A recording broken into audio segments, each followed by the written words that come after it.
Welcome welcome Abhijit.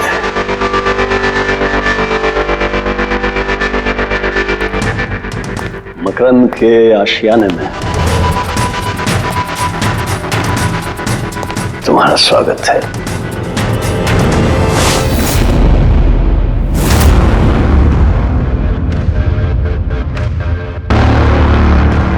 सबूत इधर है बॉस।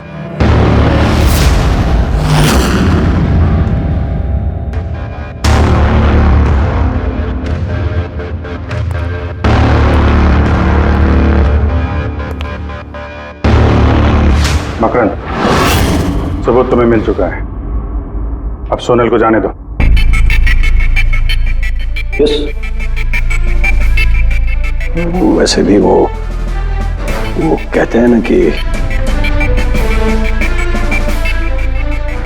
मरने वाले की अंतिम इच्छा अधूरी नहीं रहनी चाहिए।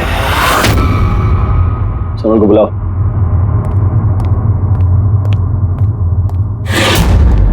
चल।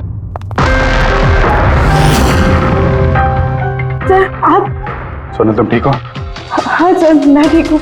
तुम जाओ यहाँ से। लेकिन सर आप। मेरी चिंता मत करो, तुम निकलो, जाओ।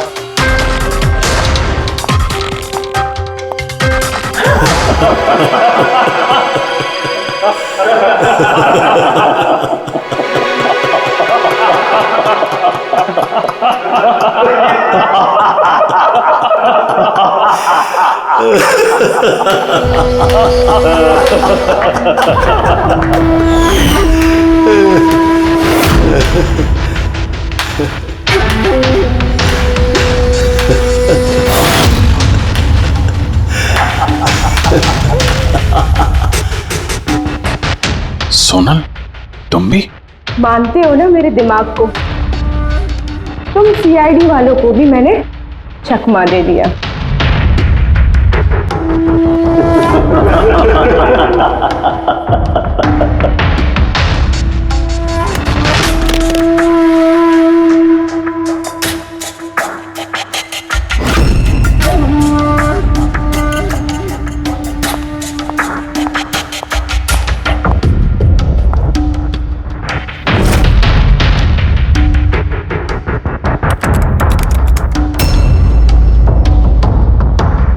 मुझे पता था जयंत यही पासवर्ड रखेगा।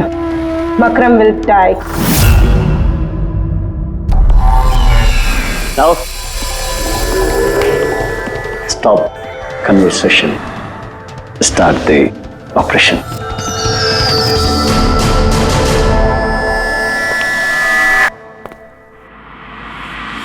मरने का टाइम हो गया।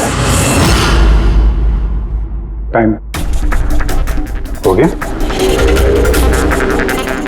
नहीं तो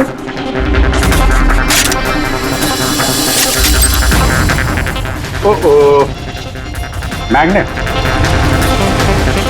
तुम लोगों को क्या लगा चुंबक को हथियार बनाना सिर्फ तुम लोगों को आता है?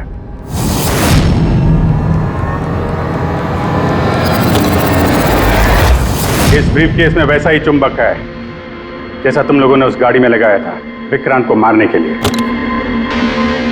मकरंद, खेल खत्म तुम्हारा।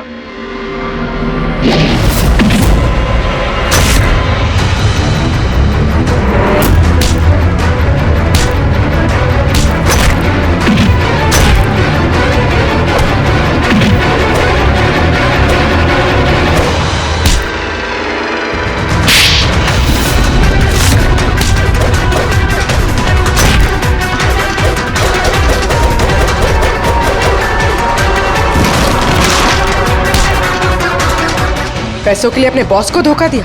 हाँ?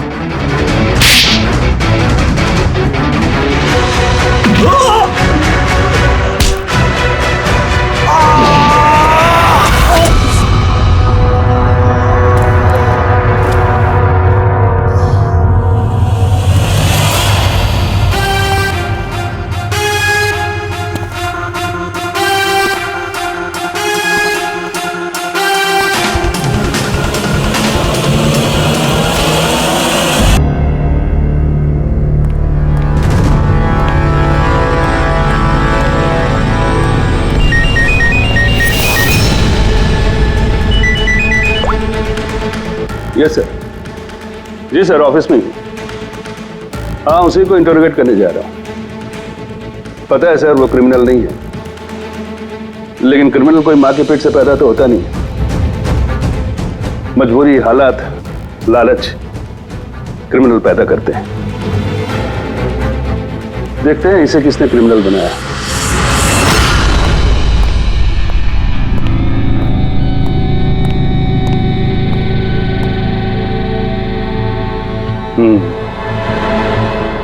अब ये केस सीआईडी नहीं, क्राइम ब्रांच को सौंप दिया गया है।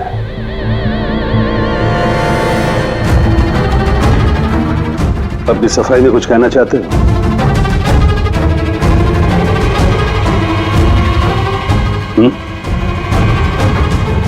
मैं deputy commissioner of police Rajiv, बहुत सुना है तुम्हारे बारे में, लेकिन कभी सोचा नहीं था इस हालत में मुलाकात होगी। मैंने भी बहुत सुना आपके बारे में सर। सुना है काफी सख्त ऑफिसर हैं आप। फिर तो तुम समझ गए होगे, थोड़ी सी भी ढील मैं तुम्हें दूंगा नहीं। कानून सबके लिए बराबर होता है सर। अगर मैंने गुनाह किया है तो सजा का उतना ही हकदार हूं जितना कि कोई आम मुजरिम। विक्रांत को क्यों मारा तुमने? उसे मारने की कोई वजह नहीं थी मेरे पास। अच्छा, तो फिर गोली क्यों चले? पता नहीं, बस चल गई। चल गई? चल गई मतलब? ट्रिगर पे उंगली रख के ट्रिगर दबाया था ना तुमने? मैं सिर्फ उसको डरा रहा था। डरा रहे थे, लेकिन तुम वहां करने क्या गए थे? पुलिस उसे कोर्ट ले जा रही थी ना?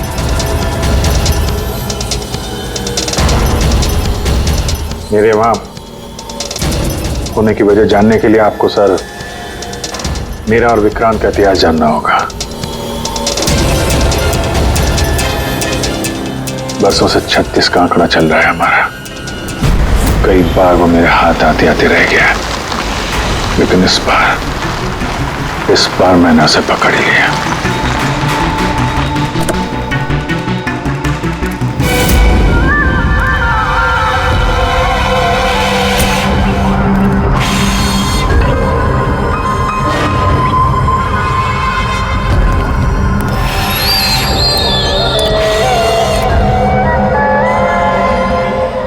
माल लाया? जी, आपने जितना बोला था उतना है।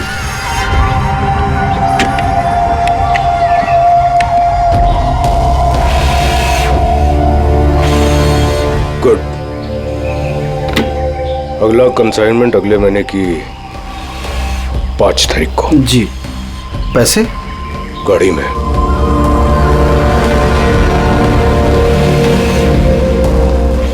क्या बात है, इतना पसीना क्यों आ रहा है? पसीना? नहीं तो। जो स्कूल में तुझे एडमिशन नहीं मिला था ना, उस स्कूल का हेडमास्टर था मैं। क्या छुपा रहा है? नहीं, कुछ भी नहीं। ओह, तो ये बात है। किसने भेजा? सीआईडी को बुलाया तूने? विक्रांत को धोखा देना बहुत महंगा पड़ेगा तुझे।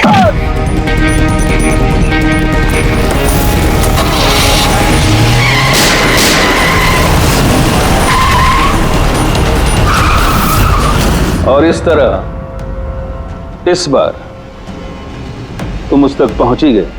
हाँ, लेकिन हमेशा की तरह इस बार भी विक्रांत के नसीब में जेल की सलाखें नहीं लिखी थी। नामी गिरामी अपराधी विक्रांत ने सरकारी गवाह बनने का फैसला कर लिया है। वो मकरंद के खिलाफ अदालत में सारे सबूत देगा और इसके बदले अदालत उसकी सजा काफी हद तक माफ कर देगी। इन अपराधियों को पकड़ने के लिए हम लोग दिन रात एक कर देते हैं, अपने खून पसीना बहाते हैं। क्या इसलिए कि अदालत उनको दोबारा जुर्म करने के लिए छोड़ दे? अब अदालत को दोष मत दो अभिजीत। वैसे भी मकरन के खिलाफ उनके पास ज्यादा सबूत थे नहीं, और हमारा काम मुजरिमों को पकड़ना है, ना कि उनकी सजा तय करना। यार तो तुमको क्या लगता है, इसको छोड़ना सही है? अब सही तो नहीं है, पर हम लोग क्या कर सकते हैं?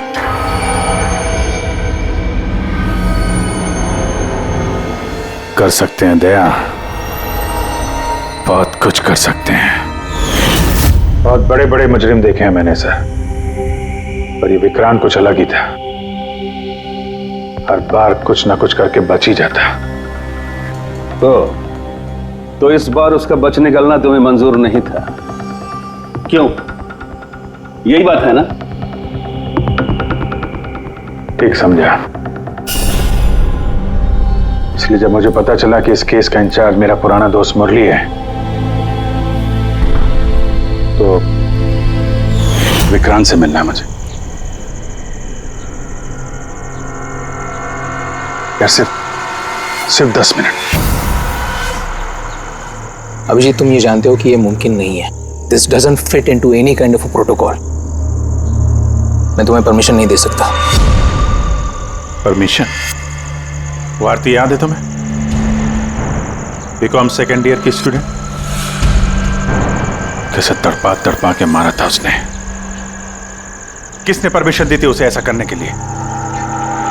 और वो 80 साल की बूढ़ी औरत जिसे आंख से दिखता नहीं था, उसके हाथ पांव काट दिए थे उसने। एक 8 साल के बच्चे तक को। अभिजीत, मैं उसकी पूरी केस हिस्ट्री को जानता हूं। फिर तुम ये भी जानते होगे किसी भी जेल में 15-20 दिन से ज्यादा नहीं टिकता ये विक्रांत। यार मेरा उससे मिलना बहुत जरूरी है। एक लड़की का किडनैप हो गया, पिछले 2 महीने से नहीं मिल रही है। सिर्फ विक्रांत जानता है कहां है वो। यह लड़की की जिंदगी का सवाल है, समझो यार, सिर्फ 10 मिनट। ठीक है, लेकिन सिर्फ और सिर्फ 10 मिनट। तो इस तरह तुम विक्रांत की वैन तक पहुंचे, लेकिन तुम्हें तो सिर्फ उस लड़की के बारे में जानना था ना? ये सब कैसे हो? ये सच है सर, मैं सिर्फ लड़की के बारे में जानने गया था। मगर 5 मिनट का टाइम दे रहा हूं, दिमाग पे जोर डाल ले और अच्छी तरीके से हिला ले। आरजू कहां है? आरजू? कौन सी आरजू? किसकी आरजू? मैं नहीं जानता किसी आरजू को। वही लड़की जिसे तूने किडनैप कर रखा है। ओह सॉरी, भूल गया था। कहां रखा उसे? जानता है अभिजीत, पिछली बार भी मैंने एक लड़की को किडनैप किया था, फिर भूल गया था। फिर अचानक 2 महीने के बाद मुझे याद आया, तो फिर जाकर देखा कि उसकी लाश कुर्सी से बंधी हुई थी और उसकी लाश पर मक्खियां भिनभिना रही थी। और अब आरजू का भी वही हाल होने वाला है। ऐसा कुछ नहीं होगा।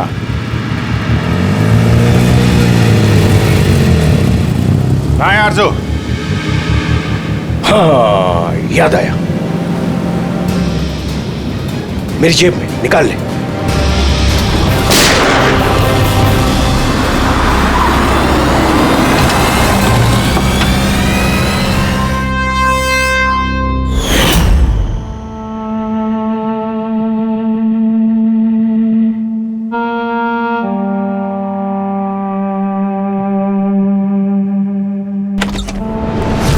ओह माय गॉड,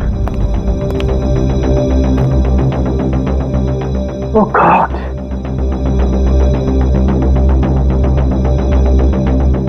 मुझे तुम जैसे जिम्मेदार ऑफिसर से ये उम्मीद नहीं थी मुरली। तुम्हारी निगरानी में ये हो कैसे गया? कैसे? हाउ? गलती मुरली की नहीं, मेरी है। ये सब मेरी वजह से हुआ है।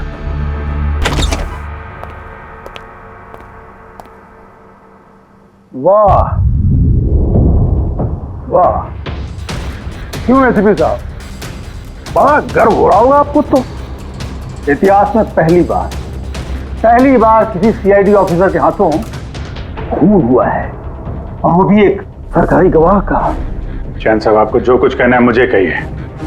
अपराध मैंने किया है। तुमसे नहीं, एसीपी प्रद्युमन से ही बात करूंगा, क्योंकि अगर सीआईडी की नाक कटती है तो फाइनली सारी जिम्मेदारी प्रद्युमन के कंधे पर ही आती है। इसलिए तुमसे ही बात करूंगा।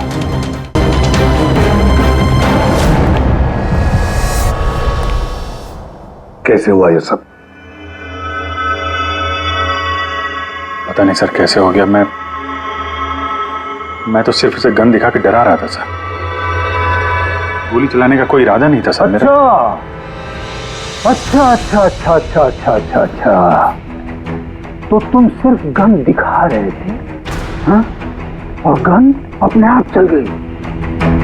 तुम सीआईडी ऑफिसर हो या कोई नौसिखिए? I mean amateur shooter. मैं पहला सवाल, तुम वहां गए क्यों थे? जब कानून अपना काम कर रहा था तो तुमसे किसने कहा था बीच में टांग अड़ाने के लिए? जैन जी प्लीज, आप जरा शांति से बात कीजिए। अभिजीत एक सीआईडी ऑफिसर है, कोई राह चलता आदमी नहीं। देखो, अभिजीत मेरे लिए सिर्फ और सिर्फ एक मुजरिम है, मकरंद की तरह। हाँ, वैसे कितने रुपए लिए तुमने मकरंद से विक्रांत को मारने के लिए?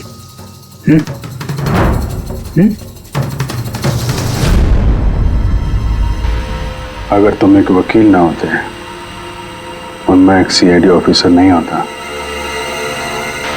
तो ये सवाल तुम्हें बहुत भारी पड़ता। Oh really? देखो ऐसे थे प्रद्युमन, इसके तेवर तो देखो। फोन करके बैठा है और मुझ जैसे लॉयर को, सीनियर लॉयर को धमकी दे रहा है। ऐसे चार्जेस लगाऊंगा सात जन्मों तक जेल में बैठ के सड़ोगे। ये चीज हो गए तुम वहां। मानता हूं गोली चलाई मैंने सर, विक्रांत को मार दिया, लेकिन उसे मारने का कोई इरादा नहीं था मेरा। खून सिर्फ खून होता है अभिजीत, इरादा चाहे कुछ भी हो, गलत या सही कोई फर्क नहीं पड़ता। अदालत में ये सब काम नहीं आए। ये प्रोसिक्यूटर, जैन, मीडिया वाले धज्जियां उड़ा देंगे तुम्हारी, धज्जियां। इस जुर्म की सजा भुगतने के लिए मैं तैयार हूं सर, लेकिन जयंत और मीडिया वाले जो मुझ पर इल्जाम लगा रहे हैं मकरंद से मिले होने का, यह मैं कभी बर्दाश्त नहीं कर सकता। अभिजीत, फिर तो तुम्हें कोई नहीं बचा सकता।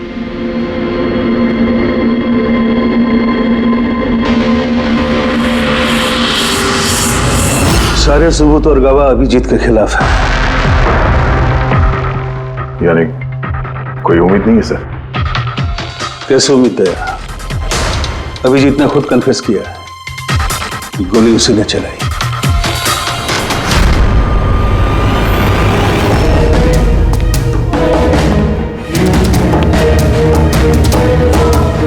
विक्रांत की मौत अभिजीत की गोली से नहीं हुई है बॉस। मतलब ये कि विक्रांत को गोली लगी है ठीक फेफड़ों के नीचे, और जब गोली फेफड़ों के नीचे लगती है तो इंसान की मौत होने में 20 से 30 मिनट लगते हैं, और विक्रांत की मौत तुरंत हो गई थी। एग्जैक्टली, इसीलिए मैं कहता हूं विक्रांत की मौत अभिजीत की गोली से नहीं हुई है, इसकी कोई और वजह है। और क्या वजह हो सकती है? उस वैन में ड्राइवर अभिजीत और विक्रांत के अलावा और कोई नहीं था। एक गोली चली है, वो भी अभिजीत के गन से। उस वक्त वैन के अंदर कोई और नहीं था, और वैन के बाहर तो कोई और हो सकता है।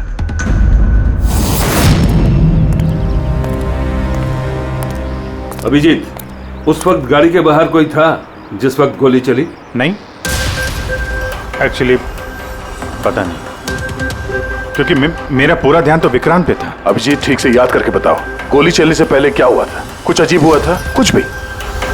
गोली चलने से पहले मैं विक्रांत से बात कर रहा था और हाँ, अचानक वैन को झटका लगा, गाड़ी हिल गई और विक्रांत भी थोड़ा गिर गया और मेरा भी संतुलन बिगड़ गया और गोली चल गई। एक मिनट, झटका लगा? किस तरह का झटका? जैसे सड़क पे अचानक से कोई गड्ढा आ गया, पूरी वैन हिल गई। लेकिन यहाँ तो सड़क बिल्कुल ठीक है, दूर दूर तक कहीं कोई स्पीड ब्रेकर भी नहीं है, स्मूथ। यहाँ गड्ढा कैसे आ सकता है? हाँ साहब, झटका लगा था, मेरी पूरी वैन यूं दाईं तरफ मुड़ गई।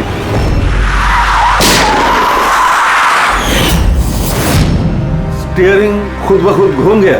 हाँ साहब। ये कैसे हो सकता है? साहब ये तो मुझे भी पता नहीं चला कैसे हो गया। इससे पहले कि मैं वैन को संभाल पाता, पीछे से गोली चलने की आवाज आ गई।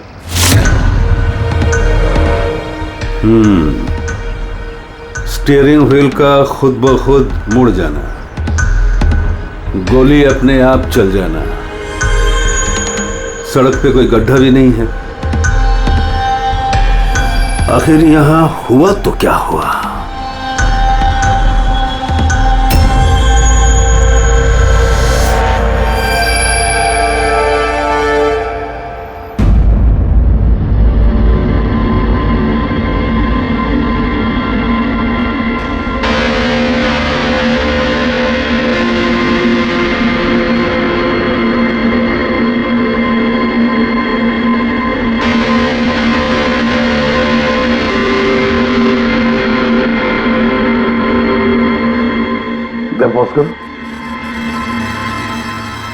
ये देखो, जब ये हादसा हुआ तब ये काली एसयूवी, ये काली गाड़ी उस वैन के बगल में से पास हुई। मतलब सर, विक्रांत का खूनी शायद इसी गाड़ी में? हाँ, हो सकता है। सर, ये गाड़ी कहीं रुकी नहीं सर, ये सीधे सीधे चली गई और दूसरी गोली की आवाज भी नहीं आई। और एक बात नोटिस की तुम लोगों ने, 11:17 पर वो काली गाड़ी पास हुई वैन के बगल से, और एग्जैक्टली 11:17 पर विक्रांत की घड़ी भी बंद हो गई। हाँ सर, अभिजीत की घड़ी भी 11:17 को ही बंद हुई थी। हाँ? ये दोनों घड़ियों का एक साथ बंद होना और इस कार का ठीक 11:17 पे वहां से गुजरना, ये संजोग नहीं हो सकता। बिल्कुल सर, बिल्कुल सही कहा आपने, ये कोई संयोग हो ही नहीं सकता। जरूर कोई ना कोई राज छुपा है उस काले रंग की एसयूवी में, जो अभिजीत की बेगुनाही साबित करेगा। तो यहाँ इस फुटेज में इस गाड़ी का नंबर तो दिख नहीं रहा है। इस जगह से 5 किलोमीटर दूर सर टोल नाका है, वहां के सीसीटीवी फुटेज से शायद इस कार की डिटेल मिल जाए। हाँ।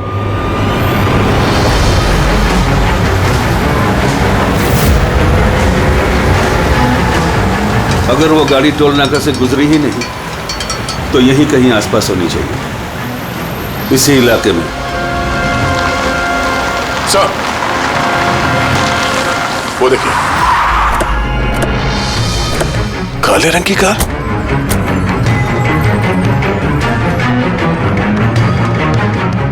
Oh no.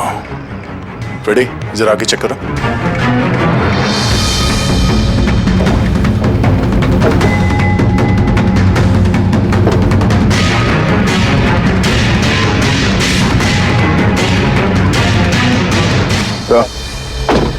ये वही काली एसयूवी है, जला दी गई है। मतलब गाड़ी में ऐसा जरूर कुछ था जो खूनी मिटाना चाहता था। सर, ना तो नंबर प्लेट दिख रही है और ना ही चेसी नंबर, सारे सबूत मिटा दिए मुजरिम ने।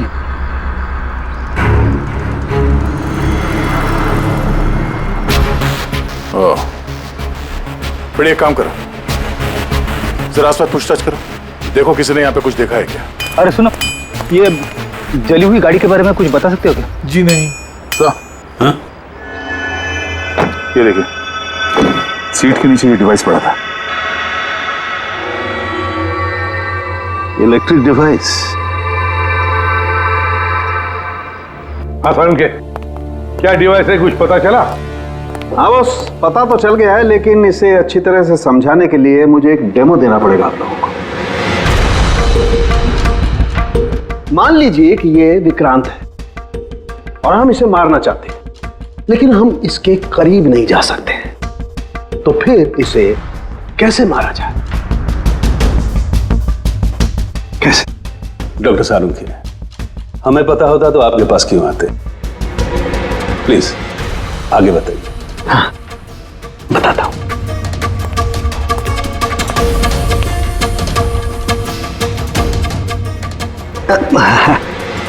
आप थोड़ा पीछे हट जाएंगे प्लीज। Thank you.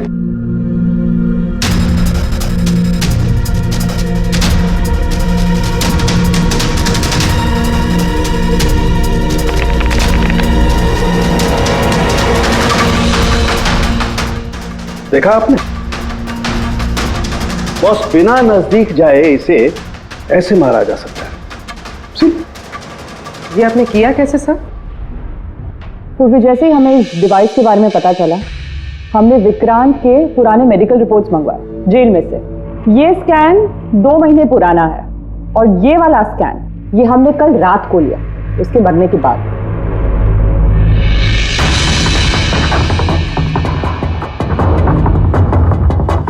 या सालुंखे, इस पहले वाले स्कैन में एक छोटी सी चीज अटकी हुई है वहां उसके सिर में। वही चीज इस 2 महीने बाद वाले स्कैन में शिफ्ट हुई है, हिल गई है, पीछे आ गई है। और ये छोटी सी चीज एक शार्पनेल है बॉस, यानी गोली का छोटा सा टुकड़ा। और फिर ये शार्पनेल वहां से इस तरफ शिफ्ट हो गया, जिस वजह से विक्रांत की सबड्यूरल हेमेटोमा यानी ब्रेन ब्लीडिंग की वजह से मौत हो गई। पर ये शार्पनेल अपनी जगह से हिला कैसे? उसी डिवाइस की वजह से जो हमें जलती हुई गाड़ी में से मिला। तो गोलियों के टुकड़े को हिलाने का डिवाइस ही है? सिर्फ गोलियां नहीं रहा, इसने और भी बहुत सारी चीजें हिलाई, जैसे कि विक्रांत के हाथों की हथकड़ी, पुलिस वैन का स्टीयरिंग व्हील, दोनों की हाथ की घड़ी के कांटे, यहां तक कि अभिजीत की गन भी।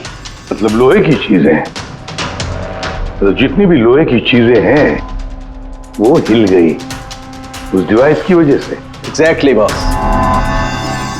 और लोहे का सबसे बड़ा आशिक है मैग्नेट, चुंबक। बॉस, ये है वो चुंबक जिसके जरिए मैंने इसे उड़ाया। यानी उस काली वैन में भी एक ताकतवर लौ चुंबक था, जिसकी वजह से पूरी की पूरी वैन दाईं तरफ चली गई और अभिजीत की मेटल की गन वो भी अपने आप चल गई। हाँ, और विक्रांत के सिर में जो अटका हुआ शार्पनेल का टुकड़ा है वो भी शिफ्ट हुआ। सर, इतनी प्लानिंग के साथ तो वही मार सकता है जिसे शार्पनेल के बारे में पहले से पता था, उसका कोई करीबी। मकरंद। मकरंद मतलब अभिजीत सर बेगुनाह? No, not at all. इतनी जल्दी किसी नतीजे पे पहुंचना ठीक नहीं होगा। मकरंद के खिलाफ जब तक हमको पक्का सबूत न मिल जाए, कानून की नजर में अभिजीत ही दोषी है। मकरंद के खिलाफ सबूत तो वही देगा ना जो विक्रांत के सेफ हाउस के बारे में जानता था, वरना मकरंद को कैसे पता कि विक्रांत किस रास्ते से कोर्ट पहुंचेगा। और विक्रांत की खुफिया जानकारी सिर्फ मुरली और उसके बाकी साथियों के पास थी। आप लोग ऐसा सोच भी कैसे सकते हो सर कि हम में से कोई गद्दारी कर सकता है? जितने ईमानदार आप लोग हैं ना, उतने ईमानदार हम लोग भी हैं। विक्रांत को कहां और कौन से सेफ हाउस में रखा गया था ये सिर्फ आप लोग जानते थे और कोई नहीं। ये सच है ना? हाँ सर, नहीं पता थी। यहाँ तक हमारे घर वालों को पता नहीं थी, तो फिर हम बाहर वालों पे क्यों इल्जाम लगाएंगे? शायद पैसों के लिए किसी ने मकरंद को यह जानकारी दी हो। प्लीज साहब, हम भी पुलिस वाले हैं, जान की बाजी हम भी लगाते हैं। आप इस तरह इंफॉर्मेशन कहीं ना कहीं से तो लीक हुई है मुरली। हाँ सर, एक्चुअली मैं भी वही सोच रहा हूँ, क्योंकि सेफ हाउस में 24 घंटे सीसीटीवी कैमरे लगे हुए थे, तो अगर भी कोई बाहर वाला अंदर नहीं आ सकता। क्या कहा आपने? चाहकर भी कोई बाहर वाला अंदर नहीं आ सकता? हाँ सर। झूठ! बाहर वाला कोई भी अंदर नहीं आया था। हाँ? क्यों? I am sorry sir, actually Jain ji कभी कभी आते थे। कभी कभी जैन जी आते थे। Yes sir. और कभी कभी जैन जी किस लिए आते थे? क्योंकि जैन जी मकरन को हर हालत में जेल तक पहुंचाना चाहते थे। अच्छा, तो कहीं ये जयंती वो गद्दार तो नहीं है? वैसे भी कुछ ही दिनों में रिटायरमेंट होने वाला था, आखिरी केस था उनका। सोचा होगा संन्यास लेने से पहले थोड़े बहुत पैसे बना लो। सर, सर वाकई जयंत ने काफी पैसे बनाए। अभी 10 दिन पहले इसने पुणे में 10 करोड़ का फार्म हाउस खरीदा है। क्या? हाँ सर, ये रहे उस पार्टी के फोटोग्राफ।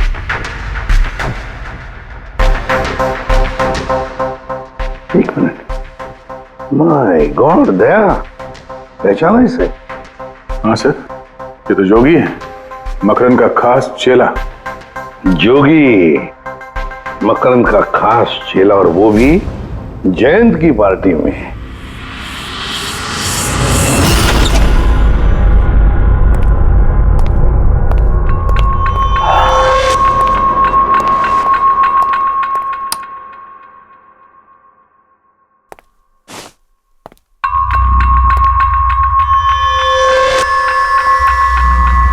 तुम यहां कैसे?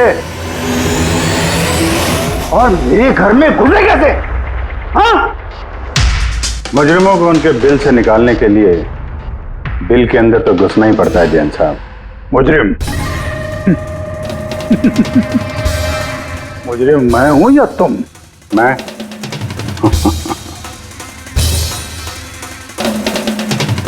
लेकिन ये तस्वीर, ये कुछ और ही कहानी कह रही है।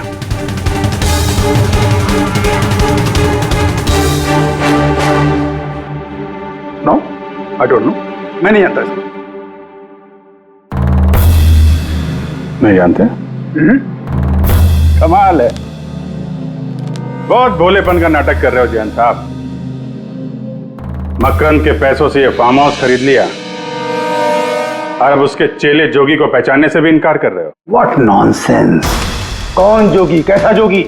मैं किसी जोगी वोगी को नहीं जानता। अगर नहीं जानते तो ये जोगी तुम्हारी पार्टी में क्या कर रहा था? देखो, मेरी पार्टी में 400 से ज्यादा लोग आए थे। अब मैं हर एक को तो नहीं पहचानता ना। और रहा सवाल मेरे फार्म हाउस का, तो मेरी जिंदगी भर की खून पसीने की कमाई है, समझे? मकरन, मकरन की बात कर रहे हो ना तुम? वो देखो, उस केस में उसके खिलाफ सारे सबूत मौजूद हैं। विक्रांत ने मरने से पहले मुझे सारे सबूत सौंप दिए थे। मकरन को तो मैं फांसी पर लटकाऊंगा और साथ में तुम्हें भी। लाइट हो क्या हुआ? स्विच तो ऑन है, हुआ क्या लाइट को?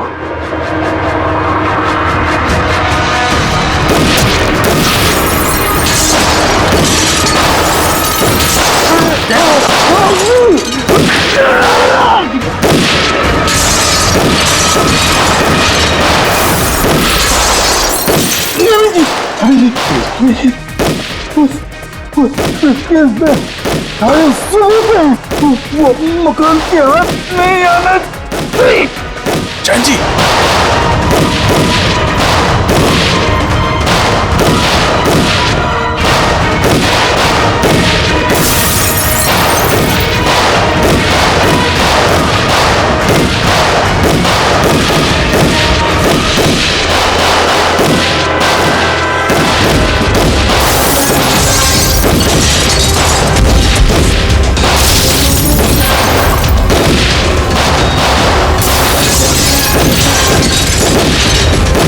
कमाल कर दी तुमने अभिजीत, वाकई कमाल कर दी। अरे पूरी मीडिया तुम्हारे जान के पीछे पड़ी है, अब तो उनको लॉटरी लग गई। अब कह रहे जयंत का खूनी अभिजीत है। सर, उनके कहने से क्या होता है? आपको पता है मैं निर्दोष हूं सर। लेकिन तुम्हें वहां जाने की जरूरत क्या थी? जैन के घर में, वहां के सीसीटीवी कैमरे में साफ दिख रहा है कि जैन के मौत के वक्त तुम वहां थे। और सिर्फ इतना ही नहीं, अब तो पूरी सीआईडी टीम पर इल्जाम लगा रहे हैं कि हम तुम्हें बचाने की कोशिश कर रहे हैं। इल्जाम तो लगेगा ही ना प्रद्युमन। जयंत मकरन के खिलाफ नया सबूत पेश करने वाला था अदालत में, और ठीक एक दिन पहले उसकी मौत हो गई। लेकिन वो सबूत मुजरिमों के हाथ नहीं लगा सर। मैं लेके आया। जैन से मरने से पहले मुझे ये सारे सबूत सौंप दिए। ये सबूत, ये फोटोग्राफ्स, ये पेपर्स, ये सबूत काफी नहीं है मकरंद को अदालत में सजा दिलवाने के लिए। काफी नहीं है ये सबूत। तो वो पेन ड्राइव से कुछ पता चल सकता है ना? अभिजीत, ये पेन ड्राइव पासवर्ड मांग रही है। जयंत ने मरने से पहले पासवर्ड वगैरह बताया था? नहीं सर, इसके पहले वो कुछ बोल पाते उन्होंने दम तोड़ दिया था। अरे यार,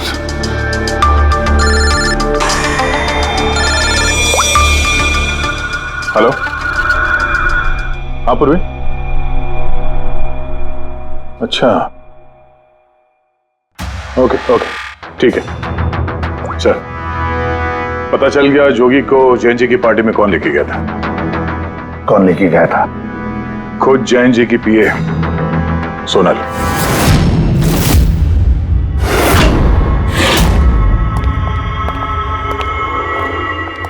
सर ये सब? सोनल, पूरी तेरे ऊपर चेक कर।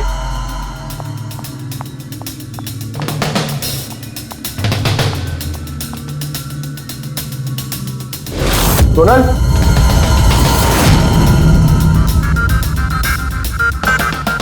सर अंदर तो कोई भी नहीं। सर कोई नहीं होगा। सर तो सोनल गई कहाँ?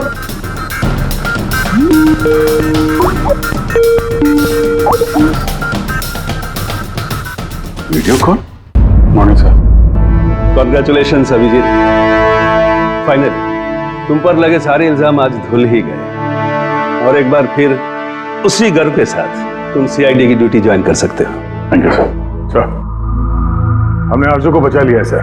मकरंद के साथियों को पता था कि विक्रांत ने उन्हें कहाँ कैद करके रखा था, पर सर जयंत जी का सपना पूरा नहीं हो पाया मकरंद को जेल भेजने का।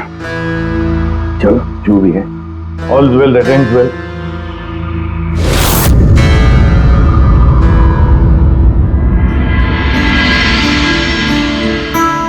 संभालो अपनी अमानत को।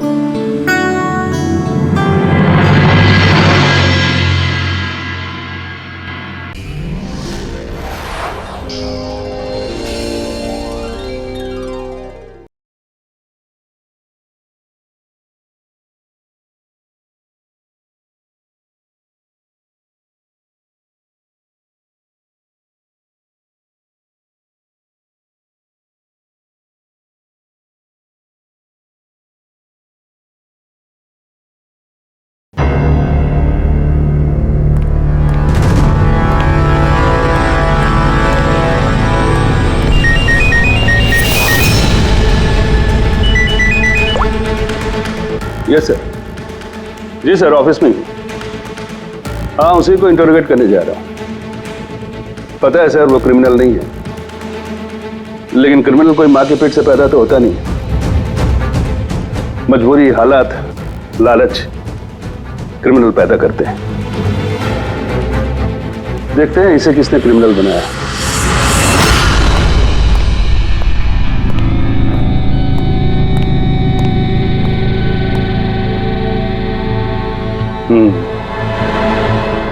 अब ये केस सीआईडी नहीं, क्राइम ब्रांच को सौंप दिया गया है।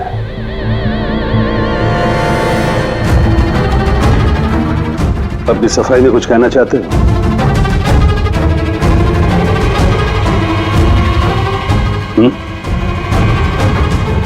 मैं deputy commissioner of police Rajiv, बहुत सुना है तुम्हारे बारे में, लेकिन कभी सोचा नहीं था इस हालत में मुलाकात होगी। मैंने भी बहुत सुना आपके बारे में सर। सुना है काफी सख्त ऑफिसर हैं आप। फिर तो तुम समझ गए होगे, थोड़ी सी भी ढील मैं तुम्हें दूंगा नहीं।